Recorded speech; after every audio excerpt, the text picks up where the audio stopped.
Welcome to Sophia Coaching Center. Today PGTRB Max Unit 5 Operations Researchல Non-Linear Programming Problem தான் பார்க்க போகிறோம். So இது வரைக்கும் லீனியர் ப்ரோக்ராமிங் ப்ராப்ளம் பார்த்தோம் இல்லையா. ஸோ லீனியர் அப்படின்னாலே வந்து நம்மளுக்கு கன்ஸ்டன்ஸில் உள்ள வேரியபிள்ஸ் ஒரு அப்ஜெக்டிவ் ஃபங்க்ஷன்ஸில் வேரியபிள்ஸ் எல்லாமே வந்து டிகிரி வந்து 1 அப்படின்னு இருக்கும். ஒரு டிகிரி 1 இருந்துச்சுன்னா அதுதான் வந்து லீனியர் அப்படின்னு சொல்லுவோம். ஸோ இங்கே வந்து ஸ்கொயர் டேர்ம்ஸ்லாம் வரும். ஸோ நான் லீனியர் அப்படின்னா அதோட டிகிரி வந்து என்னென்னா மோர் தென் 1 இருந்ததுன்னா அதுதான் வந்து நான் லீனியர் அப்படின்னு சொல்லுவோம். So, இங்க பாருங்க definition பாருங்க. In a non-linear programming problem, either the objective function is non-linear or one or more constraints have non-linear relationship or both. So, objective function non-linear இருக்கலாம் or constraintsல one or more constraints or all constraints எல்லா constraintsமே வந்து non-linear இருந்துச்சு அப்படின்னா அதுதான் வந்து non-linear programming problem அப்படின்னு சொல்றோம். So அதுக்குள்ள மேத்தமெட்டிக்கல் ஃபார்முலேஷன் என்ன அப்படின்னு பார்ப்போம். ஸோ ஃபர்ஸ்ட் வந்து நம்ம என்ன எழுதுவோம், objective function. So objective function வந்து மேக்ஸிமைசேஷனாக இருக்கலாம் ஆர் மினிமைசேஷனாக இருக்கலாம். That is maximum Z or minimum Z equal to function of x1 x2 and so on xn. So இது எல்லாமே வந்து டெசிஷன் வேரியபிள்ஸ். x1 x2 xnலாம் வந்து என்ன சொல்லுவோம்னா n டெசிஷன் வேரியபிள்ஸ். கன்ஸ்ட்ரெயின்ஸ் என்ன அப்படின்னா gi of x1 x2 and so on xn which is less than or equal to வரலாம் or greater than or equal to bi அப்படின்னு எழுதலாம். ஓகேவா, I equal to 1 to x top 10 இதுதான் வந்து constraint. then அப்படின்னாக்க greater than or equal to 0 for all j equal to 1 to x top to n where f of x1 x2 and so on xn and gi of x1 x2 and so on xn லாம் வந்து என்ன அப்படின்னா real valued functions of n decision variables. so already பார்த்தது தான் x1 x2 and so on xn இது எல்லாமே வந்து n decision variables and at least one of these is non-linear. So இதில் வந்து ஒன்று இது அப்ஜெக்டிவ் ஃபங்க்ஷன் நான்-லீனியராக இருக்கலாம் ஆர் கன்ஸ்ட்ரெயின்ஸ் வந்து நான்-லீனியராக இருக்கலாம் ஆர் போத் எல்லாமே வந்து நான்-லீனியராக இருக்கலாம். ஸோ அதுக்குள்ளே எக்ஸாம்பிள் சம்ஸ் தான் எழுதியிருக்கோம். ஸோ மினிமமில் இருக்க objective function minimum f of x equal to x1 square plus x2 square plus 5 and subject to the constraints பாருங்க 3x1 power 4 plus x2 which is less than or equal to 24, x1 plus 2x2 square which is less than or equal to 32 and x1 greater than or equal to 0 and x2 greater than or equal to 0. So இந்த conditions எல்லாத்தையுமே satisfy பண்ணுது இல்லையா. So இது வந்து nonlinear programming ப்ராப்ளத்துக்குள்ள ஒரு example sums தான். So சம்லாம் இங்கே work out பண்ணி போடுற மாதிரிலாம் இருக்காது. ஸோ சம் ஜஸ்ட் இப்படி இருக்கும் அப்படின்னு தெரிஞ்சுக்கோங்க. ஸோ இதில் ரிலேட்டடாக சம்ஸ்லாம் வந்து ரொம்ப கேல்குலேஷன்ஸ் வந்து அதிகமாக வரும். ஸோ அதில் சம்ஸ்லாம் வராது. நெக்ஸ்ட் ரிமார்க் பாருங்கள். the necessary contaker condition for maximum z equal to f of x subject to the constraints வந்து h of x less than or equal to 0 and x greater than or equal to 0 are. So மேக்ஸிமமாக இருந்தது அப்படின்னா அதுக்குள்ள Kuhn Tucker condition வந்து lambda H equals to 0 and H is less than or equal to 0 lambda greater than or equal to 0. So இதுதான் வந்து என்ன அப்படின்னு சொன்னாக்க நெசசரி கண்டிஷன் ஃபார் மேக்ஸிமம் இசட்டாக இருக்கும்போது. அதே மினிமம் இசட்டாக இருந்தது அப்படின்னா Kuhn Tucker condition for minimum Z equal to F of X. Objective function வந்து மினிமமாக இருந்துக்கு constraints greater than or equal to 0 and x greater than or equal to 0 இருக்கும்போது lambda h equal to 0 and h greater than or equal to 0 always lambda greater than or equal to 0. So இந்த condition வந்து very very important. இங்கே வந்து மேக்ஸிமமாக இருக்கும்போது h வந்து என்ன less than or equal to 0, இங்கே வந்து மினிமத்தில் வந்து h வந்து greater than or equal to 0. இது வந்து என்ன அப்படின்னா necessary condition. So sufficient condition வந்து என்ன அப்படின்னா கண்டக்கர் கண்டிஷன்லேயே வந்து சஃபிஷியன்ட் கண்டிஷன் என்ன அப்படின்னா எஃப் ஆஃப் எக்ஸ் வந்து கான்கேவாக இருக்கும் அண்ட் ஹெச் ஆஃப் எக்ஸ் வந்து கான்வெக்ஸ். சேம் அதே தான் maximum Z equal to F of X, H of X less than or equal to 0 and X greater than or equal to 0. Same அதே maximum objective ஃபங்க்ஷனுக்கு sufficient condition first பார்த்தது வந்து necessary condition, இது வந்து sufficient condition. இதே minimum objective function வந்து minimum இசட்டாக இருந்தது அப்படின்னா எஃப் ஆஃப் எக்ஸ் வந்து கான்வெக்ஸாக இருக்கும், ஹெச் ஆஃப் எக்ஸ் வந்து என்ன அப்படின்னா கான்கேவ். ஓகேவா. ஸோ ஏதோ இதில் வந்து மேக்ஸிமம் மட்டும் ஞாபகம் வச்சுக்கோங்க. ஸோ ஆல்வேஸ் வந்து மினிமம் வந்து நம்ம எழுதிடலாம். ஓகேவா. ஸோ ரெண்டுமே படிக்கும்போது கன்ஃபியூஸ் ஆகிற மாதிரி இருக்கும். ஸோ மேக்ஸிமைசேஷனுக்கு மட்டும் ஞாபகம் வச்சுக்கோங்க. எஃப் ஆஃப் எக்ஸ் வந்து கான்கேவ், h of x வந்து convex. ஸோ மினிமைசேஷனுக்கு இதுக்கு ஆப்போசிட்டாக வரும். ஓகே. ஸோ அதே தான் இங்கே சொல்லியிருக்காங்க. sufficiently of contaker condition.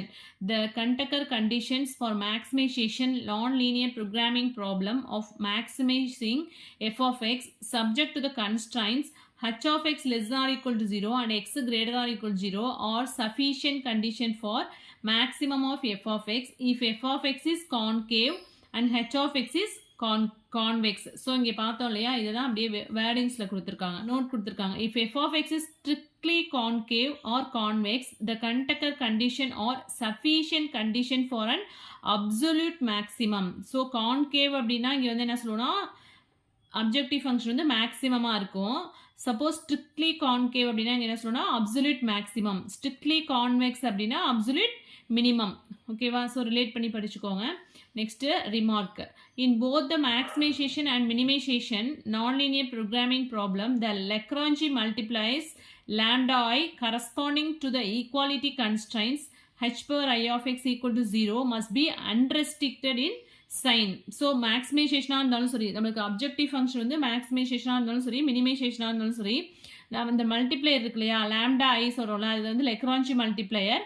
அது வந்து என்னவாக இருக்கும் அப்படின்னா கண்டிப்பாக வந்து ஈக்குவாலிட்டி கன்ஸ்ட்ரெயின்ஸாக தான் இருக்கும். Lambda I corresponding to the equality constrains h power I of x equal to 0 must be unrestricted in sign. ஓகேவா? ஸோ இது மேக்ஸிமைசேஷனாக இருந்தாலும் சரி, மினிமைசேஷனாக இருந்தாலும் சரி வந்து என்னவா இருக்கும் அப்படின்னு சொன்னாக்கா unrestricted in sign-ஆக இருக்கும். In case of maximisation or minimisation nonlinear programming problem, all constraints must be converted into those of less than or equal to type by suitable multiplication by -1. Suppose மேக்ஸிமைசேஷனாக இருந்தது அப்படின்னு சொன்னாக்கா எல்லா கன்ஸ்ட்ரெயின்ட்டையும் நம்ம என்ன பண்ணுறோம் அப்படின்னு சொன்னாக்கா லெஸ் ஆர் ஈக்குவல் டைப்பாக மாற்றணும். மேக்ஸிமைசேஷனாக இருந்ததுன்னா கன்ஸ்ட்ரெயின்ஸ் வந்து கண்டிப்பாக லெஸ் ஆர் ஈக்குவல்ட்டாக தான் இருக்கணும். சப்போஸ் கிரேட்டர் ஆர் ஈக்குவல்ட்டாக இருந்துச்சு அப்படின்னா அதை லெஸ் ஆர் ஈக்குவல்ட்டாக சேஞ்ச் பண்ணுறதுக்காக நம்ம என்ன பண்ணோம், -1 மல்டிப்ளை பண்ணுவோம்.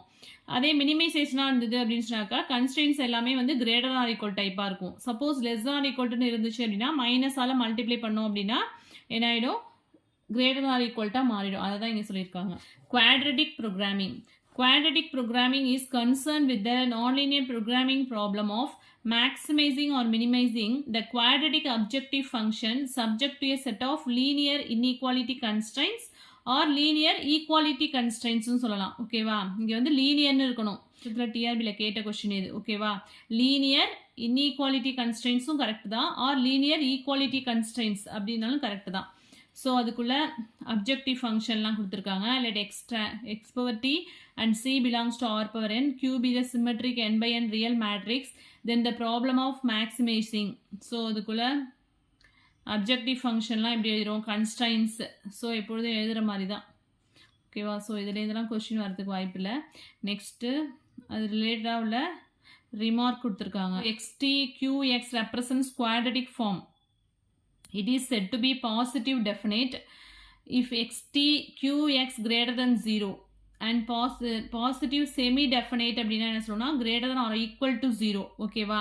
ஸோ இந்த கண்டிஷனை சாட்டிஸ்ஃபை பண்ணிச்சு அப்படின்னா அது வந்து பாசிட்டிவ் டெஃபினேட் அப்படின்னு சொல்லுவோம். சப்போஸ் xt qx வந்து லெஸ் தென் 0வாக இருந்துச்சுன்னா நெகட்டிவ் டெஃபினேட்னு சொல்லுவோம். அதே x power t qx வந்து கிரேட்டர் ஆர் ஈக்குவல் டு 0வாக இருந்ததுன்னா அது வந்து பாசிட்டிவ் செமி டெஃபினேட்னு சொல்லுவோம். x power t qx வந்து லெஸ் ஆர் ஈக்குவல் டு 0வாக இருந்ததுன்னா negative semi-definite. Okay, x power t qx is positive semi-definite, then it's convex in x overall of r power n. இது வந்து positive semi டெஃபினேட்டாக இருந்துச்சு அப்படின்னா அது வந்து என்னவா இருக்குன்னா கான்வெக்ஸ் அப்படின்னு சொல்கிறோம். அதே நெகட்டிவ் செமி டெஃபினேட் அப்படின்னா வந்து கான்கேவ். அதே வந்து x power t qx வந்து பாசிட்டிவ் டெஃபினேட்டாக இருந்தது அப்படின்னா அது வந்து ஸ்ட்ரிக்ட்லி கான்வெக்ஸ்னு சொல்கிறோம். அதே x power t qx வந்து நெகட்டிவ் டெஃபினேட்டாக இருந்தது அப்படின்னா strictly concave overall of r power n. Next வந்து separable programming and non-linear programming problem in which the objective function can be expressed as a linear combination of several different one variable functions of which some or all are non-linear is called a separable programming problem. அதாவது nonlinear programming ப்ராப்ளத்தில் உள்ள அந்த objective function இருக்கு இல்லையா, அதை வந்து நம்ம எப்படி எழுதுகிறோம் அப்படின்னா linear combination of different one variable functions தான் நம்மளால் எழுதணும் அப்படின்னா அதில் வந்து சம் இல்லாட்டி எல்லாமே வந்து நான் லீனியராக இருந்துச்சு அப்படின்னா அதுதான் வந்து செப்பரபிள் ப்ரோக்ராமிங் ப்ராப்ளம் அப்படின்னு சொல்கிறோம். அந்த அப்ஜெக்டிவ் ஃபங்க்ஷன் உள்ள வேரியபிள்ஸ் இருக்கு இல்லையா அதில் வந்து ஒன் வேரியபிள் இல்லாட்டி எல்லா வேரியபிளுமே வந்து நான் லீனியராக இருந்துச்சுன்னா அதுதான் செப்பரபிள் ப்ரோக்ராமிங் ப்ராப்ளம் அப்படின்னு சொல்கிறோம். நெக்ஸ்ட் வந்து convex and concave programming. Non-linear programming which has the problem of minimizing a convex objective function. Non-linear programming problem வந்து என்ன அப்படின்னா மினிமைசிங்காக இருந்ததுன்னா அது வந்து என்ன சொல்லணும்னா கான்வெக்ஸ் அப்ஜெக்டிவ் ஃபங்க்ஷன் சொல்கிறோம். சப்போஸ் வந்து மேக்ஸிமைசேஷனாக இருந்தது அப்படின்னா அது வந்து கான்கேவ் அப்ஜெக்டிவ் ஃபங்க்ஷன் அப்படின்னு சொல்கிறோம். Set of all points is convex programming. So that is அதில் உள்ள ஃபங்க்ஷன் எப்படி இருக்கும் அப்படின்னா f of x equal to summation I equal to 1 to n fi of xi, that is f1 of x1 plus f2 of x2 plus f3 of x3. அது மாதிரி செப்பரபிளா எழுதுறோம் இல்லையா, அதுதான் வந்து செப்பரபிள் ப்ரோக்ராமிங் அப்படின்னு சொல்றோம். equal to 5x1 square plus x2 square minus 3x1 plus 5x2. So then f of x equal to f1 of x1 plus f2 of x2. so f1 of x1 அப்படிங்கிறது என்ன எடுத்துருவோம்னா 5x1 square minus 3x1, f2 of x2ங்கிறது x2 square plus 5x2. இது எல்லாமே வந்து convex. So இதுக்குள்ளே example தான் இங்கே எழுதியிருக்கோம். Next வந்து dynamic programming, the mathematical technique of optimising a sequence of interrelated decisions over a period of time is called dynamic programming. Sequence of interrelated decision variables இருக்கு இல்லையா, அதை வந்து நம்ம என்ன பண்ணுறோம் அப்படின்னு சொன்னாக்கா ஆப்டிமைஸ் பண்ணோம் அப்படின்னா அதுதான் வந்து டைனமிக் ப்ரோக்ராமிங் அப்படின்னு சொல்கிறோம். டைனமிக் ப்ரோக்ராமிங் வந்து என்ன அப்படின்னு சொன்னாக்கா differ from LPP in 2 ways. So சாதாரண லீனியர் ப்ரோக்ராமிங் ப்ராப்ளத்துலேருந்து எப்படி வேரி ஆகுது அப்படின்னா 2 waysல சொல்கிறாங்க. In dynamic programming there is no set procedure, இதுக்கு வந்து அல்காரிதம் கிடையாது. As in linear programming to solve any decision problem. The DP technique allows to break the given problem into a sequence of easier and smaller subproblems, which are then solved in a sequential order. So dynamic programming problem டெக்னிக்கில் வந்து நம்ம என்ன பண்ணுறோம் அப்படின்னு சொன்னாக்க given ப்ராப்ளத்தை வந்து நம்ம வந்து ஸ்மாலர் சப் ப்ராப்ளம்ஸாக வந்து என்ன பண்ண முடியும் அப்படின்னா பிரேக் பண்ணி அதுலேருந்து சொல்யூஷன்ஸ் ஃபைண்ட் அவுட் பண்ண முடியும். சாதாரண எல்பிபியில் வந்து நம்ம செய்ய முடியாது. LP approach provides one-time period, single stage solution to a problem, whereas DP approach is useful for decision making over time and solves each sub-problems optimally. So எல்பிபியை பொறுத்த வரைக்கும் நம்ம என்ன பண்ணுவோம் அப்படின்னு சொன்னாக்கா சிங்கிள் ஸ்டேஜ், ஒரே ஸ்டேஜ்லேயே வந்து நம்ம சொல்யூஷன் ஃபைண்ட் அவுட் பண்ணுவோம். பட் இங்கே வந்து சப் ப்ராப்ளம்ஸாக வந்து நம்ம டிவைட் பண்ணியிருக்கிறதுனால நம்ம வந்து என்ன பண்ணுறோம் அப்படின்னு சொன்னாக்கா ஈச் சப் ப்ராப்ளம்ஸ்லேயே வந்து ஆப்டிமல் ஃபைண்ட் அவுட் பண்ணுறோம். Next, DP is a decision making problem in n variable, the problem being subdivided into n subproblem, each subproblem being a decision making problem in one variable only. So இதில் வந்து எவ்வளோ variables இருக்கோ அத்தனை sub ப்ராப்ளம்ஸாக வந்து நம்ம divide பண்ணி அதுலேருந்து வந்து சொல்யூஷன்ஸ் வந்து ஃபைண்ட் அவுட் பண்ணுறோம். The number of stages in same as the number of sub problems. So எவ்வளோ சப் ப்ராப்ளம்ஸ் இருக்கோ அத்தனை ஸ்டேஜஸ் வந்து இதில் இருக்கும். ஸோ அது ரெண்டும் ஈக்குவலாக இருக்கும். இது வந்து டிஆர்பி கொஷின். இதில் டைனமிக் ப்ரோக்ராமிங் ப்ராப்ளத்தில் number of stages is same as the number of sub problems.